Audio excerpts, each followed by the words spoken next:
On the news tonight, Governor Sheriff Oborevwori rallies stakeholders to unite against terrorism, kidnapping, and other criminal activities at Delta State Security Summit.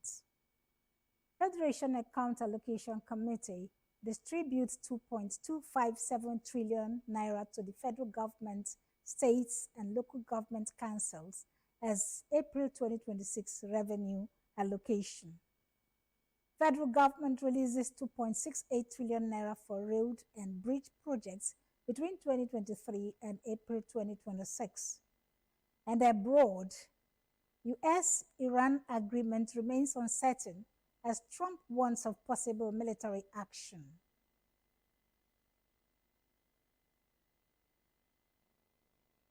Good evening and welcome to Delta Television Main News. I am Pauline Okolie. You can also follow our news online on Facebook and YouTube at Delta Broadcasting Service Asaba or visit our website at www.dbsasaba.com. The state governor, the Right Honorable Sheriff Oborevwori, has called on all stakeholders in the state to unite against terrorism, kidnapping, and other forms of criminality, stressing that security was a collective responsibility that required the active participation of government, security agencies, traditional institutions, community leaders, and citizens. The governor made the call while delivering his keynote address at Delta State Security Summit 2026 held at Government House, Asaba. Speaking on the theme, Security, a Collective Responsibility, Governor Oborevwori said the protection of lives and property remained essential to sustainable development, noting that no society can thrive in an atmosphere of fear and insecurity. He stated that while government and security agencies have constitutional responsibilities to maintain law and order, lasting peace could only be achieved through collaboration among all stakeholders. Governor Oborevwori disclosed that his administration has continued to strengthen the state security architecture through strategic partnerships with security agencies and local communities, backed by substantial investments in security operations and logistics. As part of preparations for the eventual establishment of state police, the governor revealed that the State Executive Council has approved the construction of divisional police headquarters in all 25 local government areas of the state. He also highlighted the creation of Delta State Security Trust Fund as a sustainable platform for collaboration between government and the private sector in supporting security operations. The governor condemned acts of terrorism across the country and urged residents to remain vigilant and support security agencies with useful information.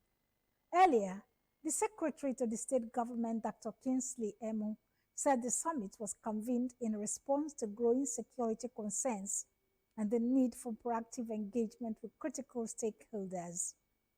Goodwill messages were delivered by representatives of the Nigerian Air Force, Nigerian Army, and Nigerian Navy, who commended Governor Oborevwori for his support for security agencies and his commitment to maintaining peace in the state.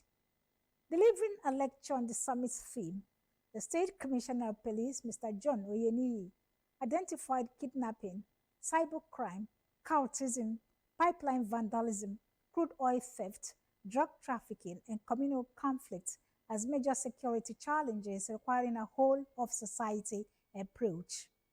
The summit ended with stakeholders reaffirming their commitment to work together in safeguarding lives and property and sustaining the state's reputation as one of the country's most peaceful and investment-friendly states. Meanwhile, participants at Delta State Security Summit have emphasized the need for stronger collaboration among governments, security agencies, traditional institutions, community leaders, and citizens to effectively tackle security challenges across the state. The summit themed Security, a collective responsibility, was held at Unity Hall, Government House, Asaba, and brought together security chiefs, representatives of the armed forces, the National Drug Law Enforcement Agency, the Nigeria Security and Civil Defense Corps, local government chairmen, traditional rulers, religious leaders, and youth groups. They gathered to deliberate on practical measures aimed at strengthening security and sustaining peace in the state. Sams Ogojite reports. Stakeholders at the summit stressed that addressing security challenges required a united and coordinated approach involving all segments of the society. They noted that while government should continue to provide policy direction, modern security infrastructure, and technology-driven logistics, security agencies must intensify intelligence gathering, strengthen interagency cooperation, and deepen engagement with local communities and vigilante groups. The participants also urged residents to support security efforts by providing timely and credible information to security agencies and avoiding the spread of misinformation capable of undermining public safety. As well as families have a vital role in preventing radicalization and violent extremism. By promoting positive values, moral guidance, and responsible behavior, we help address the social conditions that make individuals vulnerable to extremist influence. We can also identify early signs of radicalization and work with families, community members, and relevant authorities. Our expectations today in this summit to ensure that today's event does not end in applause. We need to work together from the traditional ruler to the vigilante, to the security agency, to the private sector, to the government. We should be our brother's keeper. Our environment, we should know those that are living in our environment. If you discover that your neighbor or anybody in the environment is dubious or bad to the society, you should report such person. We parents should train our children well. When you see your child or your neighbor children behaving somehow, not well trained, we too should assist by cautioning them so they will not join bad gang. Traditional rulers, religious leaders, and civil society groups emphasize the importance of addressing the social factors that contribute to crime and insecurity. They called for intensified campaigns against drug abuse, cultism, violent extremism, and other social vices, especially among young people. Participants expressed optimism that the summit, convened by Governor Sheriff Oborevwori, would produce practical and actionable recommendations aimed at strengthening community policing, improving intelligence sharing, and addressing the root causes of insecurity. They reaffirmed their commitment to working together to achieve set goals. Sams Ogojite reporting. In a bold move to restore electricity in parts of Isoko and Ndokwa communities, the state government has released an invitation to tender for the rehabilitation and expansion of critical power infrastructure across the affected areas. The Ministry of Energy, which released the invitation, says the projects are aimed at tackling years of poor electricity supply caused by inadequate infrastructure and repeated vandalism in several communities. A major component of the intervention is the construction of a 33 kV overhead line from Mmevo through Oto Owe to Isoko roundabout in Isoko North local government area, alongside the rehabilitation of vandalized sections of the Iyede Elu transmission line to improve power supply across the Isoko axis. The state government also plans to reconstruct the damaged 33 kV line from Abe through Emo Bodeti to Kwalej Injection Station to Ndokwa West area to restore stable electricity to affected communities. The government will in addition upgrade the existing 500 kVA independent power plant IPP transformer at the Permanent Secretary's quarters in Asaba to 1000 kVA, reinforcing Governor Sheriff Oborevwori's commitment to improving power infrastructure under the More agenda. The Federation Account Allocation Committee, FAC, has distributed a total of 2,257 billion naira to the federal government, states, and local government councils as revenue allocation for April 2026. The allocation was approved at the May 2026 FAC meeting held in Abuja. According to a statement by the Director of Press and Public Relations in the Office of the Auditor General of the Federation, Bawa Mokwa, the distributable revenue comprised 1,260 billion naira from statutory revenue, 747.088% billion naira from value-added tax VAT, and 250 billion naira as augmentation. FAC disclosed that a total gross revenue of 3,184 billion naira was available in 2026. From this amount, 113.756 billion naira was deducted as cost of collection, while 813.839 billion naira was earmarked for transfers, refunds, and savings. The committee further reported that gross statutory revenue rose to 2,378 billion naira, representing an increase of 678.24 billion naira compared to the previous month. Value-added tax revenue also increased to 806.617 billion naira in April, up from 664.425 billion naira recorded in March. From the total distributable revenue of 2,257 billion naira, federal government received 787.351 billion naira, while state governments received 772.36 billion naira. The balance was shared among local government councils and other statutory beneficiaries. The federal government has dismissed reports suggesting that it has introduced or planned to introduce new taxes on telecommunication services and petroleum products, describing the claims as false and misleading. According to the government, no decision has been taken to impose additional taxes in either sector. The clarification followed public reactions to the International Monetary Fund's Article 4 consultation report on Nigeria, which contained economic assessments and policy recommendations.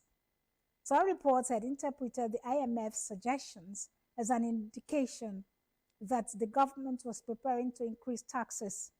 In a statement issued by the head of the Information and Public Relations Unit of the Ministry of Finance, Efe Ovakborie, the government stressed that IMF recommendations were advisory and do not constitute government policy.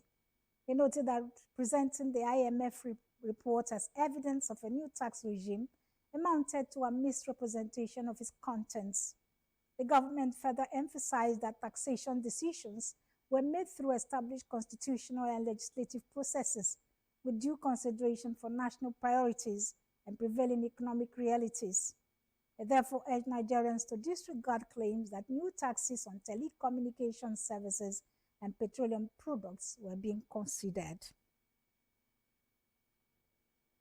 The Nigerian Communications Commission (NCC) has commenced a consultancy study to review mobile termination rates (MTR) in the country as part of efforts to align interconnection pricing with current market realities. The Commission described the exercise as a major regulatory intervention aimed at ensuring tariffs remain reasonable, cost-reflective, and non-discriminatory within the telecommunications sector. At a stakeholders consultative forum, the NCC explained that the review will involve engagement with industry players, presentation of methodology and timelines, and a structured data gathering process. According to the Commission, consultants will work with operators and other stakeholders in the coming weeks to collect industry data required for the cost model. The NCC noted that the review has become necessary due to significant changes in the telecom landscape since the last determination in 2018 and its amendment in 2022.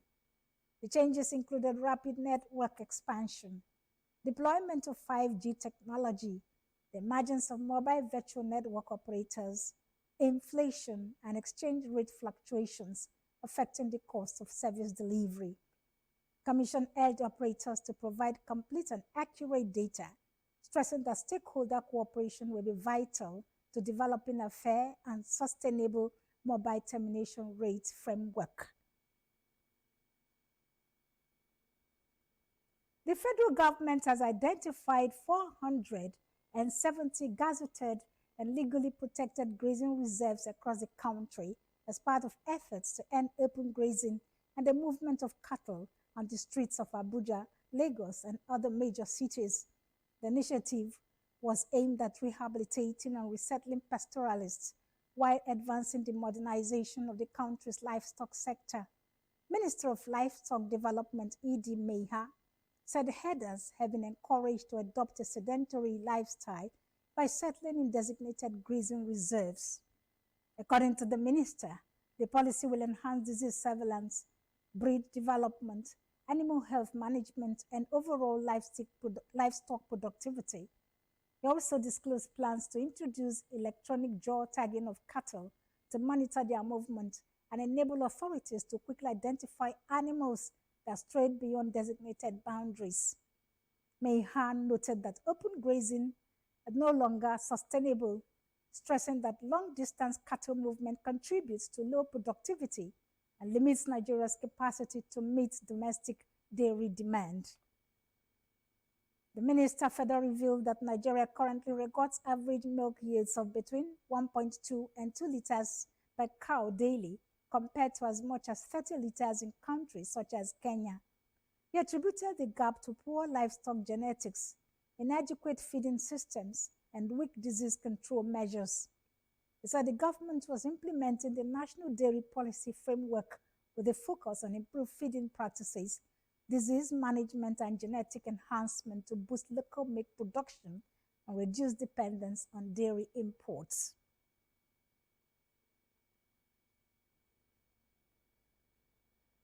The Independent National Electoral Commission, INEC, has asked the Court of Appeal in Abuja to suspend the execution of a federal high court judgment ordering the deregistration of the African Democratic Congress ADC and 4 other political parties.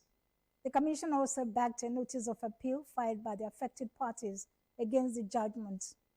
Appearing before a 3-member panel of the appellate courts, INEC expressed surprise that the Federal High Court proceeded to deliver the ruling despite an earlier order restraining it from doing so. According to the Commission, the judgment was delivered by Justice Peter Lifu of the Federal High Court in Abuja. INEC's legal team, led by Haliru Muhammad, told the court that the Commission was not notified of the judgment date and received no communication indicating that the ruling would be delivered. The Commission maintained that it only became aware of the judgment through media reports.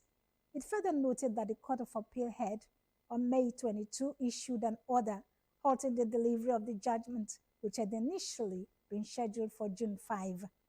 The appellate court is expected to determine the Commission's application as proceedings in the matter continue. The Director General of the National Youth Service Corps, Olakule Nafiu, has warned 2026 Batch B Stream 1 Corps members to stay away from political campaigns, rallies, and activities that could associate them with any political party. He gave the warning during an address at the Lagos State Orientation Camp in Iyanokpaja, stressing that the NYSC remains a non-partisan organization. General Nafiu also cautioned Corps members against the misuse of social media, urging them to avoid cyber talking, cyberbullying, and cyber fraud. He warned that anyone found guilty of such offenses would face appropriate sanctions and advised Corps members to exercise responsibility in their online activities. The NYSC Director General further encouraged them to remain disciplined, manage their finances prudently, and cultivate a savings culture. He also urged them to use their service year to promote national unity and participate actively in the skills acquisition and entrepreneurship development program. According to him, the newly launched NYSC Kudimata Capital Market Awareness Sensitization Program will provide core members with financial literacy and investment knowledge to support informed financial decisions. The Joint Admissions and Matriculation Board, JAMB, has announced that candidates can now print their 2026 Unified Tertiary Matriculation Examination UTME original result slips. The board disclosed that the slips will be available for printing within 2 hours on Wednesday, June 17, 2026. In a statement issued by JAMB spokesperson Mr. Fabian Benjamin, the board explained that the original result slip contained candidates' photographs, national rankings, and other security features required for post-UTME screening and admission processes in tertiary institutions. According to the board, candidates can print the document from any internet-enabled device or accredited business center. JAMB advised candidates to carefully verify all details on their slips after printing and keep copies for future admission purposes, noting that the document remains an essential requirement for admission consideration by tertiary institutions across the country. The release followed the completion of the 2026 UTME exercise, including the mop-up examination conducted on June 13 for candidates affected by technical and biometric challenges. The board explained that the printing of original result slips had earlier been delayed to accommodate foreign-based examinations and the mop-up exercise. With the release of the slips, candidates can now proceed with applications for the 2026-2027 admission cycle as many tertiary institutions begin their post-UTME registration processes. Electricity consumers on the Band A supply in parts of the Federal Capital Territory, particularly the Jahi and Gwarimpa areas of Abuja, are experiencing prolonged power outages despite paying higher tariff rates. The affected communities were reportedly served by the Gwarimpa AT2 feeder within the distribution network. The Abuja Electricity confirmed that the blackout has persisted for several days and attributed the disruption to the failure of critical equipment within infrastructure operated by the Transmission Company of Nigeria, TCN. According to AEDC, efforts are ongoing to restore electricity supply to the affected feeders. The company apologized to customers for the inconvenience and disruption caused by the prolonged outage. The development has renewed concerns about the state of Nigeria's electricity sector as consumers continue to grapple with unstable power supply despite years of reforms and tariff increases, including the significant adjustment for Band A customers introduced in April 2024. The clan head of Efut Akani Esuk in Calabar South local government area of Cross River State, Muri Eyo Efiongo Kong the Fifth, has raised concerns over a resurgence of military and illegal taxation in several riverine communities around Calabar. The traditional ruler alleged that armed groups have taken control of parts of the creeks, extorting fishermen, imposing unlawful levies, and disrupting economic activities in the affected communities. Speaking at his palace, the monarch said the activities of the militants have forced many residents to flee their homes and abandon their means of livelihood due to fear of attacks and intimidation. He further alleged that the groups routinely seize portions of fishermen's catches and demand payments before allowing them to operate on the waterways. Communities reportedly affected include Ine Nkanwaba, Afa Okong, Inyang, Afa Iba, Afa Ita, Ine Isong, and Ikor Itumpang. Corroborating the claims, an elderly fisherman, Chief Okonyong Okong, said he was forced to relocate to the mainland after years of harassment and threats. The affected residents have appealed to the Cross River State government and security agencies to restore peace and security in the area. You're watching Delta Television News at 8. Still to come, US-Iran agreement remains uncertain as Trump warns of possible military action. Please stay with us. We'll be right back.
to have you back to Delta Television Main News.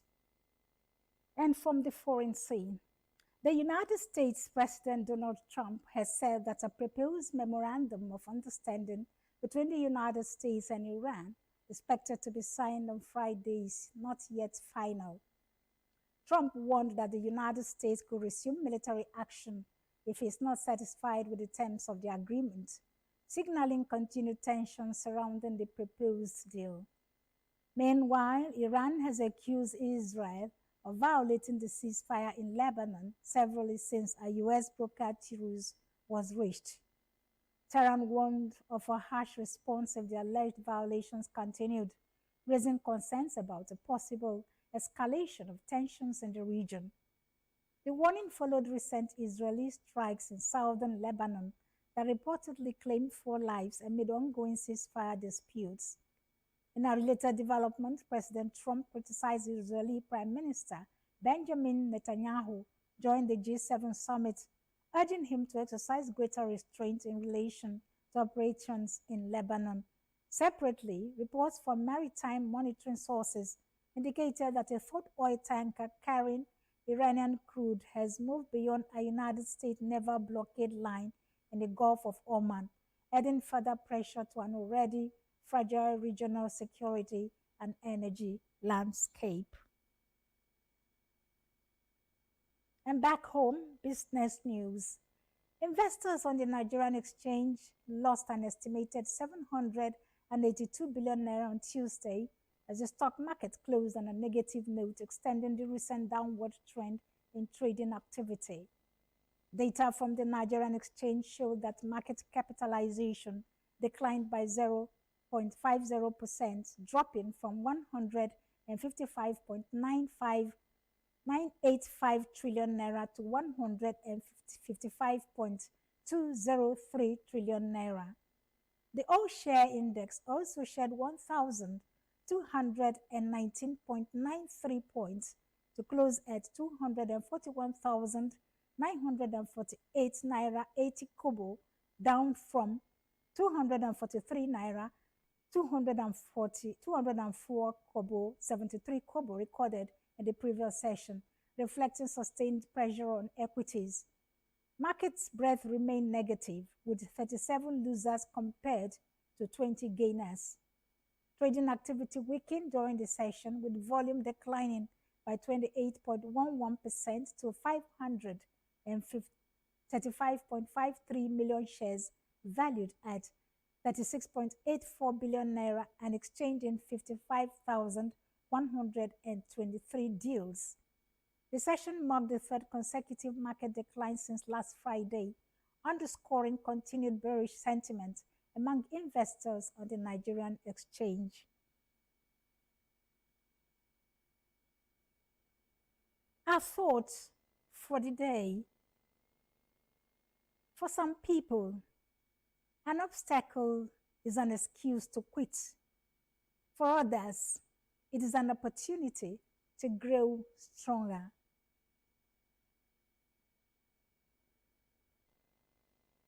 Before we go, we take a look at our highlights. The state governor, the Right Honorable Sheriff Oberewori, has called on all stakeholders in the state to unite against terrorism, kidnapping, and other forms of criminality, stressing that security was a collective responsibility that required the active participation of government security agencies, traditional institutions, community leaders, and citizens. The Federation Account Allocation Committee, FAC, has distributed a total of 2,257 billion naira to the federal government, states, and local government councils as revenue allocation for April 2026. The allocation was approved at the May 2026 FAC meeting held in Abuja.